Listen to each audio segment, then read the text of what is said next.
Magandang gabi po muli sa ating, sa bawat isa. Amen. So, purihin ang ating Panginoong Diyos. Yan, napakaganda po ng ating topic no, sa gabi ito. Isa sa mga kamangha-manghang katotohanan na aking pong natagpuan at nalaman nung ako po ay makakilala sa ating Panginoon habang nagbabasa ng Biblia, ay ang katotohanan na inaanyayahan po tayo ng Diyos na lumapit sa Kanya sa magitan ng Kanyang salita. Dahil sa makasalanang kalagayan ng tao, ang ating pong espiritual ay patay.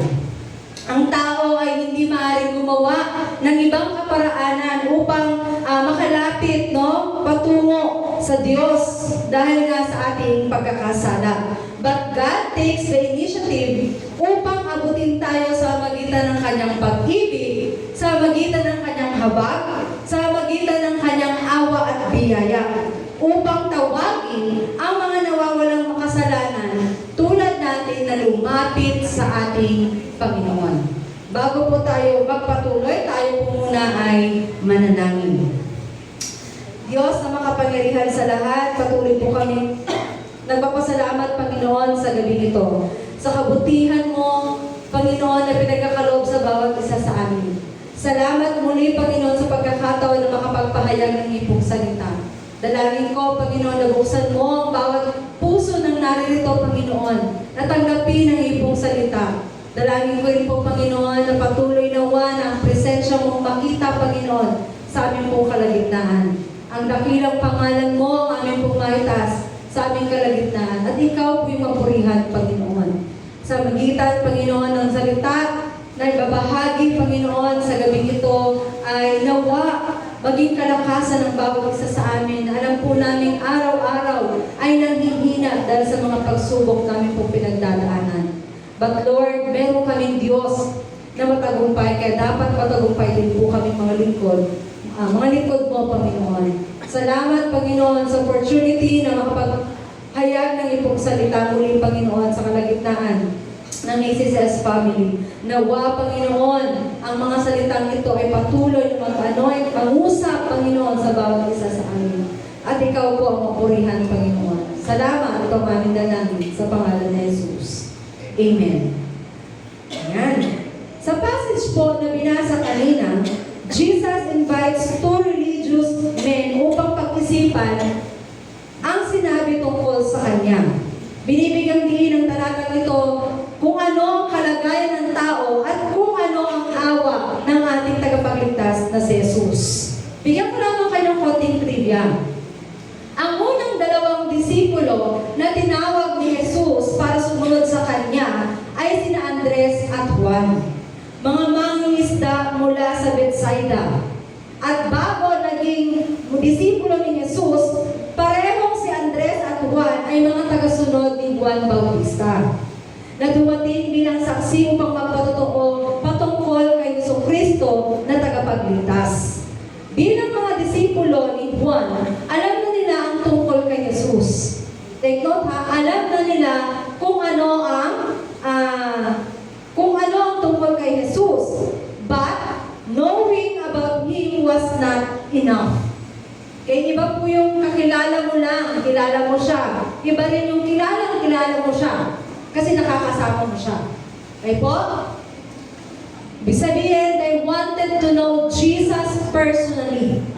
Paano gagawin? Gusto nilang makita siya para sa kanilang sarili. Kaya nang marinig nila na si Juan na nagsasabi habang dumadaan si Jesus, narito ang kordero ng Diyos. No? Yung word ng kordero. Narito ang kordero ng Diyos. Minsan, narinig lang natin yan sa Catholic, no? Yung Catholic Church, yung word ng kordero ng Diyos. Pero, yun nga po, tinawag na kordero ng Diyos. Hindi sila nag-atubiling habulin siya. Sumunod sila kay Jesus at ng buong tapang at walang pag-atubili. Walang pag-aalinlangan ng kanilang pagsunod. Ano yung mga dapat natin i-consider? Yan, ang topic po ay the invitation to consider. No? John chapter 1 verse 35 to 42. Consider the claims. Ano nga ba yung sinasabing kordero? Ano ang pakulugan ng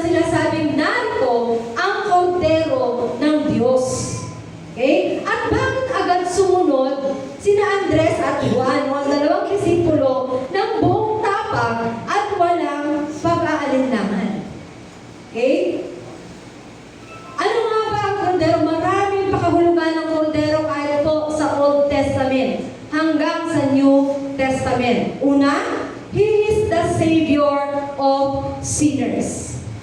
He is the Savior of sinners. Ang pahayag na ang ay tumutukoy kay Jesucristo bilang isa at tanging kordero ng Diyos. Okay? Nag-iisa at tanging kordero ng Diyos. Humanity is sinful, and Jesus is the only solution to this problem. Ano yung problema ng sangkatauhan? Ang kasalanan.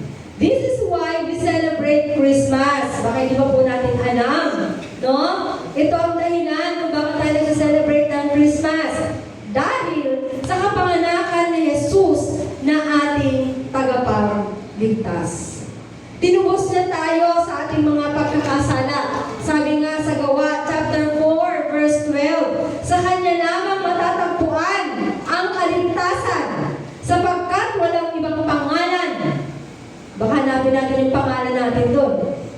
Sabi, sapagkat walang ibang pangalan ang sinumang tao sa buong mundo na ibinigay ng Diyos sa mga tao upang tayo ay maligtas. Ibig sabihin, ang Panginoong Jesucristo lamang ang nag-iisa at tanging kordero ng Diyos. B, He is the sacrifice for sin. No, sakripisyo. Inilarawan ng propeta Isaiah ang darating na Mesayas bilang isang alay. Okay? Bilang isang alay o handog na kordero. Nang dumating si Jesus sa mundong ito, dumating siya para sa tanging layunin. Ano ang layunin iyon? Layunin, ipataw sa Kanya ang kaparusahang tayo ang dapat tumanggap. Okay? Tumanggap dahil sa ating kasalanan. Sa aklat po ng Marcos chapter 10 verse 45, sapagkat ang anak ng tao ay naparito hindi upang paglingkuran, kundi upang maglingkod at ibigay ang kanyang buhay sa ikatutubos ng marami. Ibig sabihin, ang tanging Panginoong Yesus lamang ang tagapagligtas. Ikalawa, anong dapat i-consider? Consider the cause. No, in verse 37 hanggang 39, makikita natin sa talatang pagsisiyasat, no, ng mga alagad, the interest of the disciples sa verse 37 to 38. Alam ni Jesus na mga lalaking ito ay nasa likuran lamang niya at humanap siya upang kausapin sila. Kasi anong tinanong sa kanila? Diba? Ano sabi, anong hinahanap nyo? Anong ng ating Panginoon? Hindi tinanong ni Jesus ang tanong na ito para sa kanyang sariling kapakinabangan. Bakit? Because He is omniscient and He knows why they are there. Alam agad ng ating Panginoon kung bakit nagtatanong o bakit sumusunod yung dalawang disipulo kay Jesus. Tinanong niya ito para sa kanilang kapakinabangan. Para doon sa dalawa, sumusunod sa Kanya. These men are hungry for relationship with God. Malinaw ito mula sa katotohanan na sila ay sumusunod kay Juan Bautista. Tinuruan niya sila na ang Mesayas ay darating at sila ay maghahangad ng isang relasyon sa Mesaya. Nang tanungin sila ni Jesus, ano ang hinahanap ninyo? Hinihiling niya sa kanila na suriin ang kanilang motibo sa pagnanais na sumunod kay Jesus. Ikaw, ano ang hinahanap mo? Bakit ka nandito? Ano ang hinahanap natin? At ano ang iyong motibo sa pagsunod kay Kristo? Tayo ba ay after doon sa mga blessings? Ano ang iyong motibo sa pagsunod kay Kristo? Kung naghahanap ka ng isang tao na magpapadali sa iyong buhay, hindi para sa iyo si Jesus. Tandaan yan, ha? If you are looking for someone who will solve all your problems, Jesus isn't for you. If you are looking for someone who will make you feel better about yourself, hindi rin para sa iyo si Jesus. At kung naghahanap ka ng sinasabi mong tamang relihiyon upang masabing tagasunod ka ni Kristo, mas lalong hindi para sa iyo si Jesus. Ngunit, kung naghahanap ka ng isang tao na magmamahal sa iyo unconditionally, si Jesus ay para sa iyo. Amen? If you are looking for someone who can save your soul, give you eternal life, at magbibigay sa iyo ng tahanan sa langit, kung gayon, si Jesus ay para sa iyo. If you are looking for someone who can forgive your sins and change your life, then Jesus is for you. Wala nang hahanapin pa, kundi si Jesucristo lamang. Amen? Wala nang hahanapin pa, kundi si Jesucristo lamang. Kapag meron tayong Kristo sa buhay natin, kontento tayo. Amen? Content tayo. Okay? Sa verse 38b hanggang 39, the invitation to the disciple. Nang tanungin siya ng dalawang alagad kung saan siya nakatira, his response is simple, yet it is profound. Jesus simply said, "Come and see." No? Come and see. Ang simpleng parilalang ito ay literal na nangangahulugang sumama ka sa akin at makikita mo. Okay? Sumama ka sa akin at makikita mo. Ano kaya, no? Sa paglalakad natin, makasalubong mo o makasabayan mong maglakad sa Jesucristo at bulungan ka. Come and see. Ano kaya magiging unang reaksyon natin? Matatakot ka. Di ba? Kikilabutan ka. Tapos paglingon mo, wala. Yun pala nangungusap ang banal na Espiritu sa'yo. Come and see. Paano kaya kung ikaw ay naglalaba, na inuna mong maglaba, bago ang pananambahan, binulungan ka ng Panginoon, come and see. Diba? Ikaw, tumugon ka na ba sa kanyang imbitasyon? Halika at tignan mo. Patuloy pa rin niyang tinatawag ang mga hindi nakakilala sa kanya na lumapit sa kanya para sa kaligtasan. Libreng kaligtasan. Walang bayad. Saan ka ba? Ba? Libre na. Ikatlong, dapat natin i-consider. Consider the changes. Verse 39b to 42. Ang araw na ito ay naging araw ng kaligtasan para sa dalawang lalaking ito. Para sa dalawang disipulo. Nang makilala nila si Jesus para sa kanilang sarili, nagbago ang kanilang buhay magpakailanman. Sino na rito ang matagal nang nakakilala sa ating Panginoon? Taas ang kamay. Lahat ba tayo? Puro baby pa rin? May nagbago ba? Meron. Amen. Diba? Sabi nga, nang makilala nila si Jesus para sa kanilang sarili, na bago ang kanilang buhay magpakailanman. Dalawa sa mga pagbabagong ito ang binigyang tingin sa mga talata ito na binanggit. Una, they wanted to stay with Jesus. They wanted to stay with Jesus. Nang sundan ng mga lalaking ito si Jesus, patungo sa lugar kung saan siya nanirahan, mula sa pagkakasulat sa talata, ito ay mag-alas 4 ng hapon. Okay, mag-alas 4 ng hapon. Ibig sabihin, malapit lang magdilim. At ang mga lalaking ito ay sabik pa rin makipag-usap sa ating Panginoong Jesus. Ibig sabihin, ginugol nila ang natitirang bahagi ng araw na iyon at marahil hanggang gabi pa. No? Dahil sabik silang makipag-usap.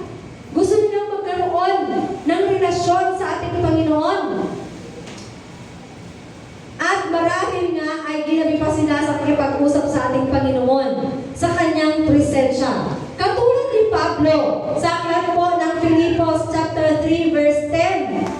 ninais niyang hangarin, nagugulin ang kanyang buhay upang lalo pang makilala si Jesus.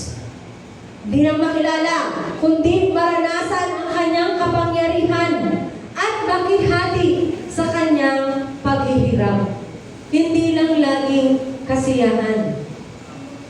Ay Lord, masaya tayo. Pero pag maghihirap ka na, di na ako pwede dyan. Kasiyahan lang ako.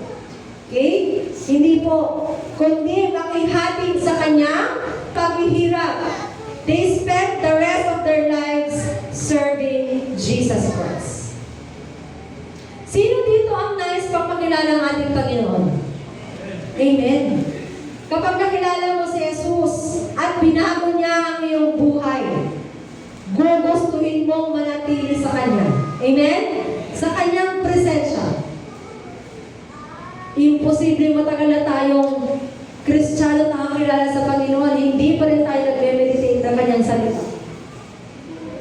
Okay? Kung nais natin makilala ang ating Panginoon, mas lalo tayong magbabad sa Kanyang presensya. Number 2, they wanted to share Jesus. Sa binasa po sa verse 40 hanggang 42, kagad na makilala ng mga lalaking ito si Jesus at naayos na ang kanilang sariling kaligtasan. Ibig sabihin, may assurance of salvation na sila sa pagkilala sa ating Panginoon. Gusto nilang ibahagi siya sa iba. Hindi sila naging stagnant. Hindi sila naging makasarili sa kaligtasan na yun. Bagkos, ninais nilang ibahagi ang ating Panginoon sa iba. Sa katunayan, sa tuwing lumilitaw ang pangalan ni Andres sa talaan ng Ebanghelyo o dito sa Biblia, no, nagdadala siya ng isang tao kay Jesus. Okay? Una niyang dinala ang kanyang kapatid na si Simon Pedro. At dinala niya ito kay Jesus.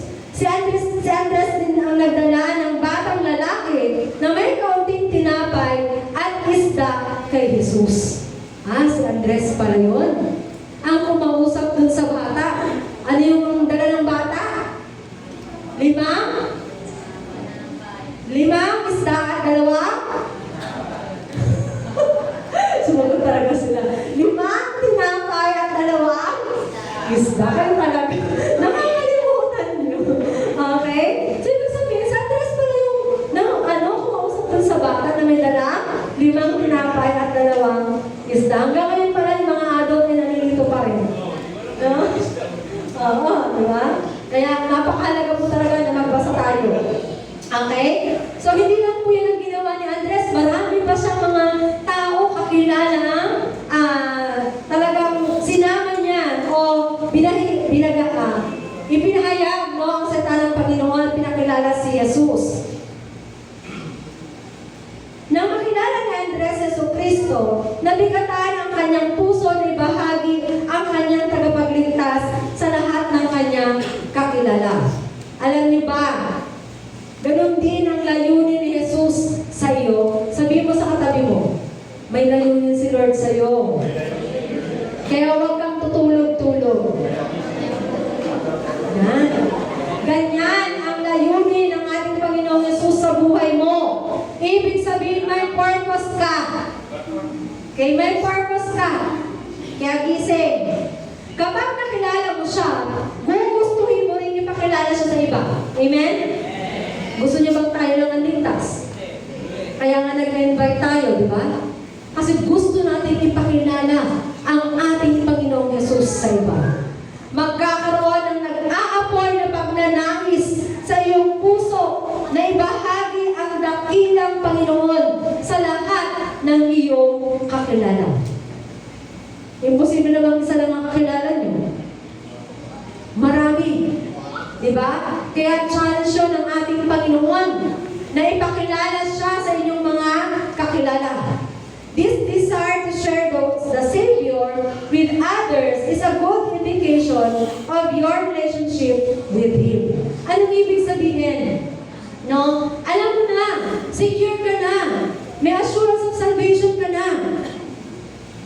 Gugustuhin mo bang ikaw lang ang ligtas? Siyempre, gugustuhin natin maligtas ang iyong pamilya, ang iyong yung relatives, mga kaibigan, kapitbahay. Di ba? Kaya anong dapat natin gawin? Ipakilala si Jesus sa iba. Para po sa ating pagtatapos, come! Isaalang-alang kung sino ang tumawag sa iyo.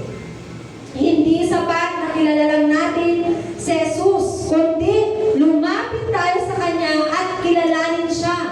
May experience kung sino siya personally. Amen? Kalawa, isaalang-alang ang pagkatawag sa iyo ni Jesus. Ano ang iyong motibo sa iyong pagsunod sa Kanya? And C, isaalang-alang ang mga pagbabagong mangyayari sa iyo kung ikaw ay susunod kay Kristo. Magtiwala sa Kanya at naisin manatili sa Kanyang presensya at naisin mong ibahagi siya sa iba. Tulad ni Andres at Juan, inaanyayahan tayo ni Jesus. Come and see. Tinatawag tayo upang sumunod sa Kanya. Bilang alagad, tanggapin siya bilang Panginoon at Guro. Lumakad katulad ng Kanyang paglakad sa landas ng buhay. Deciding to follow Jesus Christ is not a one-time decision. It is a path we must choose every day. Hindi lamang isang beses, kundi araw-araw. Salamat sa Diyos na hindi na natin kailangang lakaran ang landas na ito ng mag-isa. Bakit? Panghawakan natin ang Kanyang pangako. Dahil nangako ang ating Panginoon, Jesus, na siya ay kasama natin hanggang sa dulo ng mundo. Amen? Amen. Purihin ang Kanyang salita sa gabi nito.